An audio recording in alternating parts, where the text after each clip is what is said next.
Hi friends, அனைவருக்கும் வணக்கம். கோழி பண்ணை ஆரம்பிக்கணும்னு நினைப்பவர்களுக்கு ஒரு சூப்பரான திட்டம் மத்திய அரசாங்கம் கொடுத்துருக்காங்க. அந்த திட்டத்தை பற்றி பார்க்க போகிறோம். அது திட்டத்தின் பெயர் பார்த்தீங்கன்னாக்கா கோழி பண்ணை யோஜனா திட்டம் சொல்லி கொடுத்துருக்காங்க. 2024-25 இந்த திட்டத்தில் வந்து பார்த்தீங்கன்னாக்கா 10 லட்ச ரூபா வரைக்கும் கடன் கொடுக்குறாங்க. அதில் வந்து பார்த்தீங்கன்னாக்கா 7 லட்ச ரூபா வரைக்கும் மானியமாக கொடுக்குறாங்க. குறைந்த முதலீட்டில் அதிக லாபம் தரக்கூடிய ஒரு கோழி பண்ணை அமைப்பதற்காக மத்திய அரசாங்கம் கொடுக்கும் திட்டம் தான். இந்த திட்டத்தில் எப்படி சேரலாம், இதற்கு தகுதியானவர்கள் யார், நாங்கள் எங்கே போய் அப்ரோச் பண்ணலாம், எப்படி ப்ராஜெக்ட் ரிப்போர்ட் ரெடி பண்ணலாம் என்ற முழுமையான தகவலை தான் இந்த வீடியோவில் பார்க்க போகிறீங்க. வீடியோ ஸ்கிப் பண்ணாமல் கடைசி வரைக்கும் பாருங்கள். வீடியோ பிடிச்சிருந்தால் லைக் பண்ணுங்கள், கூடிய சப்ஸ்கிரைப் பண்ணுங்கள். வாங்க வீடியோக்குள்ளே போகலாம். கோழி பண்ணை யோஜனா நன்மைகள், இதனோட திட்டத்தோட முழுமையான நோக்கம் என்னென்னு தான் பார்க்க போகிறாங்க. கோழி பண்ணை யோஜனா 2024 இந்தியா முழுவதும் உள்ள கோழி பண்ணையாளர்கள் ஆதரவளிப்பதற்கு ஊக்கப்படுத்துவதற்கு பல நன்மைகளை வழங்கி வருகிறது. இந்த யோஜனாவில் விரிவான பலன்கள் இங்கே பார்க்க போகிறோம். நிதியுதவின்னு பார்த்தீங்கன்னாக்கா 9 லட்சம் வரை கடன் கொடுக்குறாங்க. யோஜனாவின் மூலமாக 9 லட்சம் வரை கணிசமான நிதி உதவி வழங்குகிறது. இது ஆர்வமுள்ள மற்றும் ஏற்கனவே உள்ள கோழி பண்ணையாளர்கள் அதிக முன் செலவுகளில் சுமையை எதிர்கொள்ளாமல் தங்கள் கோழி பண்ணையை நிறுவ அல்லது விரிவாக்க உதவுகிறது. மானியங்கள் வந்து பார்த்தீங்கன்னாக்கா பொது வகையாக இந்த பிரிவுக்கு உள்ளவர்கள், அது பொது பிரிவினருக்கு பார்த்தீங்கன்னாக்கா 25% மானியத்தை பெறுகிறார்கள். உதாரணமாக 9 லட்சத்து கடனில் 2.25 லட்சம் வந்து பார்த்தீங்கன்னாக்கா மானியமாக திருப்ப செலுத்த சுமையை கணிசமாக குறையும் சொல்லி கொடுத்துருக்காங்க. 2.25 லட்ச ரூபா நீங்கள் திருப்ப செலுத்தத்தால் அதே பட்டியலில் எடுத்து SC ST பண்ணாங்க 33 லட்சம் வரை கொடுத்துருக்காங்க. அதில் வந்து பார்த்தீங்கன்னாக்கா 2.97% வந்து மானியமாக கொடுத்துருக்காங்க. உயர்ந்த மானிய விகிதத்தை உள்ளடக்கியதே சொல்லியிருக்காங்க. குறைந்தபட்ச வட்டி வந்து பார்த்தீங்கன்னாக்கா 10.75 தொடங்குகிறது. இது கடன் வாங்குவதை மிக மிக எளிமையாக ஆக்கிறது மற்றும் கோழி பண்ணையாளர்கள் தங்கள் நிதியை சிறப்பாக நிர்ணயிக்க முடியும் என்பதை உறுதி செய்கிறது சொல்லி கொடுத்துருக்காங்க. நெகிழ்வான திரும்பி செலுத்த காலம் சொல்லிட்டு பார்த்தீங்கன்னாக்கா 3 முதல் 5 ஆண்டுகளை வரை கடன் திரும்பி செலுத்தலாம் சொல்லி கொடுத்துருக்காங்க. விவசாயிகள் தங்கள் நிதி திட்டம் மிகவும் பொருத்தமான காலத்தை தேர்வு செய்து கொள்ளலாம் சொல்லி கொடுத்துருக்காங்க. கருணை காலமாக ஃபஸ்ட்டு ஒரு 6 மாதத்துக்கு வந்து பார்த்தீங்கன்னாக்கா ஆரம்பித்து ஒரு 6 மாதம் கொடுக்கும் நன்மைகள் வந்து பார்த்தீங்கன்னா விவசாயிகள் உடனடியாக அபராதம் இல்லாமல் தங்கள் திரும்பி செலுத்த அட்டவணையை நிர்வாகிக்கு உதவுகிறது சொல்லி கொடுத்துருக்காங்க. ஃபஸ்ட்டு ஒரு 6 மந்த்து நோ இன்ட்ரெஸ்ட் சொல்லி கொடுத்துருக்காங்க. திரும்ப செலுத்த நீட்டதுக்கான கால அவகாசம் கொடுத்துருக்காங்க. இப்போ வந்து நான் வந்து இன்னும் ஒரு 1 வருஷம் 2 வருஷம் நீட்டிப்பு செய்யணும் சார் அப்படி சொல்லி இருப்பவங்களுக்கு அவங்களுக்கான நிபந்தனைகள் என்ன பார்த்தீங்கன்னா, அரசாங்கத்தால் நிர்ணயிக்கப்பட்ட குறைந்தபட்ச குறிப்பிட்ட நிபந்தனைகள் நீங்கள் பூர்த்தி செய்தால் திரும்பி செலுத்த காலத்தை நீட்டித்து நீங்கள் தகுதியுடையவராக இருக்கலாம். விவசாயிகள் தங்கள் கடனை வசதியாக திரும்பி செலுத்தும் போதுமான கால அவகாசம் கிடைப்பதை இது உறுதி செய்கிறது. கோழி வளர்ப்பு ஊக்கம் சொல்லிட்டு பார்த்தீங்கன்னாக்கா லாபம் மற்றும் வளர்ச்சி கோழி யோஜனா வளர்ப்பை குறைந்த ஆரம்ப முதலீட்டில் லாபகரமான விவசாய வணிகம் மேம்படுத்துவதை நோக்கமாக கொண்டுள்ளது. நிதி உதவி மற்றும் மானியங்களை வழங்குவதன் மூலம் அரசாங்கம் அதிகமான மக்களை கோழி வளர்ப்பில் ஈடுபட ஊக்குவிக்கிறது. தற்போதுள்ள பண்ணை வளர்ச்சியை அதிகரித்து சொல்லி கொடுத்துருக்காங்க.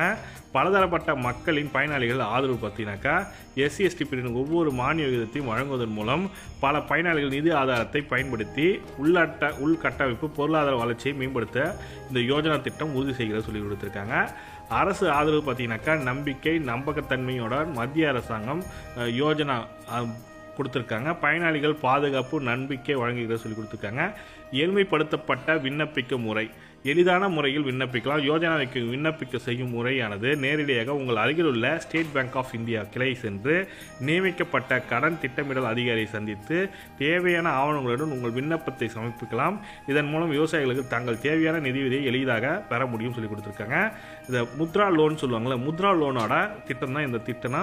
இந்த கோழி பண்ணை யோஜனா திட்டத்தை பற்றி நீங்கள் ஸ்டேட் பேங்க் ஆஃப் இந்தியாவில் போயிட்டு நீங்கள் கேட்டு தெரிஞ்சுக்கலான்ற மாதிரி சொல்லி கொடுத்துருக்காங்க. விரிவான நிதி ஆதரவு சொல்லி கொடுத்துருக்காங்க. கணிசமான கடன் தொகை, குறைந்த வட்டி விகிதம், குறிப்பிடத்தக்க மானியம், நெகிழ்வான திரும்பி செலுத்தும் விதிமுறைகள் ஆகியவற்றின் கலவையான கோழி பண்ணை யோஜனா 2007 கோழி வளர்ப்புக்கான ஒரு விரிவான நிதி ஆதாரமாக அமைக்கப்பட்டுள்ளதாக சொல்லி கொடுத்திருக்காங்க. இதன் நன்மைகளை பயன்படுத்துவதன் மூலம் கோழி பண்ணையாளர்கள் தங்கள் நிதி சுமையை குறைக்கலாம், தங்கள் வளங்களை சிறப்பாக நிர்வகிக்கலாம் மற்றும் கோழி வளர்ப்பு தொழிலை திறம்பட கவனம் செலுத்தலாம். கோழி பண்ணை யோஜனா இந்தியாவில் கோழி வளர்ப்பில் வளர்ச்சி மற்றும் வெற்றி ஊக்குவிக்கும் ஆதாரமான சூழலை உருவாக்கும் வடிவமைக்கப்பட்டது சொல்லியிருக்காங்க. எப்படி விண்ணப்பிப்பது சார் இந்த கோழிப்பண்ணை யோஜனாக்கு எப்படி விண்ணப்பிக்கலாம்னு பார்த்தீங்கன்னாக்கா நீங்கள் ஒன்றும் பண்ண தேவை, ஒரே நொடியில் செய்யலாம்னு சொல்லி கொடுத்துருக்காங்க. அருகில் உள்ள பாரத ஸ்டேட் வங்கி செல்லவும் சொல்லி கொடுத்துருக்காங்க. கோழிப்பண்ணை யோஜனா 2000 கீழ் கடனை செல்வதற்காக நியமிக்கப்பட்ட வங்கியை எஸ்பிஐ மூலமாக நீங்கள் கேட்டு தெரிஞ்சுக்கலாம். நியமிக்கப்பட்ட கடன் திட்டமிடல் அதிகாரியை சந்திக்கவும் சொல்லி கொடுத்துருக்காங்க. எஸ்பிஐ கிளையில் நியமிக்கப்பட்ட கடன் திட்ட அதிகாரி சந்தித்து அதிகாரி யோஜனா தகுதியான அளவுகோல் எண் மற்றும் விண்ணப்பம் செய்யும் முறையை பற்றி விரிவான தகவல் வழங்குவார். விண்ணப்ப படிவத்தை பெறவும் சொல்லி கொடுத்துருக்காங்க. இது பிரதம மந்திரி முத்ரா கடன் யோஜனாவுக்கு பயன்படுத்துவதை போன்றதே சொல்லி கொடுத்துருக்காங்க. விண்ணப்ப படிவத்தை நிரப்புவது பார்த்தீங்கன்னாக்கா உங்கள் கோழிப்பண்ணையை பற்றி அனைத்து விவரங்களும் விண்ணப்ப படிவத்தை கவனமாக பூர்த்தி செய்யவும், செயலாக்கத்தில் உள்ள தாமதம் ஏற்படுத்துவதை தவிர்க்க அனைத்து தகவலும் துல்லியமாக முழுமையாக இருப்பதை உறுதி செய்ய சொல்லி கொடுத்துருக்காங்க. தேவையான ஆவணங்கள் என்னென்ன பார்த்தீங்கன்னாக்கா விண்ணப்பத்திற்கு தேவையான ஆவணங்கள் ஆதார் அட்டையை சான்று நகலும் அல்லது ஒரிஜினல் கேட்டிருக்காங்க. குடியிருப்பு சான்றிதழ், முகவரி சான்றிதழ், வருமான வரி சான்றிதழ், ஜாதி சான்றிதழ் பொருத்தினால் SC/ST பிரிவினருக்கு அண்ட் OBC கேட்டகரி கொடுத்துருக்காங்க.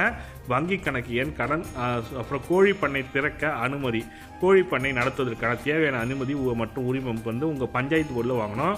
கோழிப்பண்ணைக்கான இடத்தின் விவரங்கள், உங்கள் கோழிப்பண்ணை அமைக்க அல்லது விரிவுபடுத்த திட்டமிடும் இடம் பற்றிய தகவல், திட்ட அறிக்கை, பறவைகளின் வகை மற்றும் எண்ணிக்கை, உள்கட்டமைப்பு மற்றும் பிற விவரங்களை தகவலாக வழங்க விரிவான அறிக்கை ஒன்று தெரிவிக்கணும். நாம் எத்தனை கோழி வைக்க போகிறோம், எவ்வளோ இடம் இருக்குது, நான் எங்கே வாடகை எடுத்திருக்கேன், இல்லை சொந்த இடமா, எவ்வளோ பண்ணைக்கு செலவாகும் என்றதை டீட்டெயிலாக கொடுக்கணும். விண்ணப்ப படிவம் மற்றும் ஆவணங்கள் சமர்ப்பிக்க வேண்டியது, பூர்த்தி செய்யப்பட்ட விண்ணப்ப படிவத்துடன் தேவையான அனைத்து ஆவணங்களும் SBI கிளையில் உள்ள கடன் திட்டமிடல் அதிகாரி சமர்ப்பிக்கவும், உங்கள் பதிவுகளுக்கான அனைத்து ஆவணங்களும் நகல்களும் உள்ளிட்ட இருப்பதை உறுதி செய்ய சொல்லி கொடுத்துருக்காங்க. விண்ணப்ப பதிப்பாய்வு சொல்லி பார்த்தீங்கன்னாக்கா உங்கள் விண்ணப்பத்தை நீங்கள் சமர்ப்பித்தவுடன் அதிகாரி அதை முழுமையாக துல்லியமாக மதிப்பாய்வு செய்வார். அந்த மறு ஆய்வு செய்யப்பட்டில் வழங்கப்பட்ட தகவலின் சரிபார்ப்பு மற்றும் உங்கள் தகுதி மதிப்பீடு ஆகியவற்றை அடங்குதல் சொல்லி கொடுத்துருக்காங்க. ஒப்புதல் மற்றும் கடன் வழங்குதல், உங்கள் விண்ணப்பம் அங்கீகரிக்கப்பட்டால் வங்கி உங்களுக்கு அங்கீகரிக்கப்பட்ட கடன் தொகை 9 லட்சம் வரை உங்கள் வங்கி கணக்கில் செலுத்தப்படும். வங்கியுடன் உங்கள் ஒப்பந்தத்தை பொறுத்து கடனை 3 அல்லது 5 ஆண்டுகள் திருப்பி செலுத்தலாம் சொல்லி கொடுத்துருக்காங்க. கடனை பயன்படுத்தவும், உங்கள் திட்ட அறிக்கையின்படி உங்கள் கோழி பண்ணை அமைக்க அல்லது விரிவுபடுத்த கடன் தொகையை பயன்படுத்தவும். உங்கள் கோழி வளர்ப்பு வணிகத்தின் இலக்குகளை அடைய நீங்கள் நிறைய திறம்பட பயன்படுத்துவதை உறுதி செய்ய சொல்லி கொடுத்துருக்காங்க. திரும்ப செலுத்தும் மற்றும் கணிப்பு சொல்லி கொடுத்துருக்காங்க. ஒப்புக்கொள்ளப்பட்ட விதிமுறைகளின்படி கடனை திருப்பு செலுத்த தொடங்குங்கள். திருப்பு செலுத்த அட்டவணை கணித்து அபராதங்களை தவிர்க்க சரியான நேரத்தில் பணம் செலுத்துவதை உறுதிப்படுத்தும். நீங்கள் நிதி சிக்கலை எதிர்கொண்டால் அரசாங்கத்தின் 6 மாத கால அவகாசத்தை நீங்கள் பயன்படுத்திக் கொள்ளலாம் சொல்லி கொடுத்துருக்காங்க. நினைவில் கொள்ள வேண்டிய முக்கியமான புள்ளிகள் என்னென்னு பார்த்தீங்கன்னாக்கா வழங்கப்பட்ட அனைத்து ஆவணங்களும் துல்லியமானவும் முழுமையானதாகவும் உறுதி செய்யப்படும். உங்கள் பதிவுகளுக்காக சமர்ப்பிக்கப்பட்ட அனைத்து ஆவண நகல்களையும் வைத்திருக்க வேண்டும். ஏதேனும் புதுப்பிப்புகள் மற்றும் கூடுதல் தேவையான கடன் திட்டமிடல் அதிகாரியை தொடர்பு கொள்ளலாம். வட்டி விகிதம், மானிய விவரம் மற்றும் திரும்பி செலுத்துவதற்கான அட்டவணை உள்ளிட்ட கடன் விதிமுறைகளை மற்றும் நிபந்தனைகளை நீங்கள் புரிந்து கொள்வீர்கள் என்பதை உறுதிப்படுத்தவும். இந்த விரிவான வழிமுறையின் பின்பற்றுவதன் மூலம் நீங்கள் கோழிப்பண்ணை யோஜனா 2000 விண்ணப்பிக்கலாம். உங்கள் கோழி வளர்ப்பு வணிகத்தை அதிகரிக்க மத்திய அரசாங்கம் கொடுக்க ஒரு சூப்பரான திட்டம் தான். இந்த திட்டத்தை பற்றி தெரிஞ்சுக்கணுங்க, கமெண்ட்டில் லைக் போடுங்க. மேலும் தகவலுக்கு ஸ்டேட் பேங்க் ஆஃப் இந்தியாவில் போயிட்டு நம்ம விசாரிக்கணும்னு நினைக்கிறவங்களுக்கு இந்த திட்டத்தை பற்றி நம்ம கேட்டு டீட்டெயில்டான ரிப்போர்ட்டு கொடுக்கணும்னு நினைக்கிறவங்களுக்கு கமெண்டில் சொல்லுங்கள். டெஃபினட்டாக இந்த திட்டத்தை பற்றி உங்களுக்கு டீட்டெயில்டான ரிப்போர்ட் வேணாலும் நாங்கள் தரோம். இது ஸ்டேட் பேங்க் ஆஃப் இந்தியாவில் தான் இந்த திட்டத்தை பற்றி கொடுத்துருக்காங்க. உங்கள் அருகில் உள்ள ஸ்டேட் பேங்க் ஆஃப் இந்தியாவில் நீங்கள் போய் கேட்டிங்கனாக்கா கண்டிப்பாக இந்த தகவல் கொடுப்பாங்க. உங்கள் பகுதியில் இந்த திட்டத்தை பற்றி இல்லைன்றவங்க இந்த திட்டத்தை பற்றி இல்லை சார் சொல்கிறாங்கன்னா நீங்கள் எப்படி மேல்முறையீடு செய்யலாம், நம்ம இதற்கு எப்படி கம்ப்ளைண்ட் பண்ணலாம் என்ற முழுமையான தகவலாம் வேணுன்றவங்க கமெண்ட்டில் சொல்லுங்கள். டெஃபினட்டாக மேக் பண்ணி தரோம். இந்த வீடியோ பிடிச்சிருந்தால் லைக் பண்ணுங்கள், சப்ஸ்கிரைப் பண்ணுங்கள். தேங்க்யூ.